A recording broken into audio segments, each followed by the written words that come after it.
ನಿನ್ನ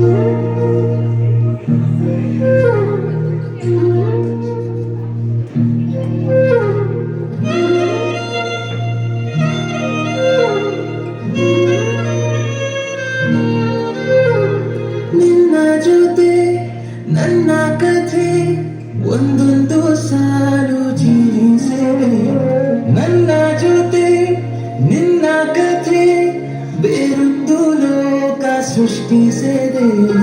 ಎಂದು ಹೀಗೆ ಆಗಿಲ್ಲ, ಏನು ಇದರ ಸೂಚನೆ? ಮೂರು ವಿಷಯ ಬೆನ್ನದೊಂದು ಯೋಚನೆ. ಇಬ್ಬರಲ್ಲ ಒಬ್ಬರೀಗ, ನಾನಿನ್ನು ನಿನಗರ್ಪಣೆ. ನೀನಾದೇನಾ ನೀನಾದೇನಾ ನಿನ್ನೊಂದಿಗೆ ಈ ಜೀವನ. ನೀನಾದೇನಾ ನೀನಾದೇನಾ ನಿನ್ನೊಂದಿಗೆ ಈ ಜೀವನ.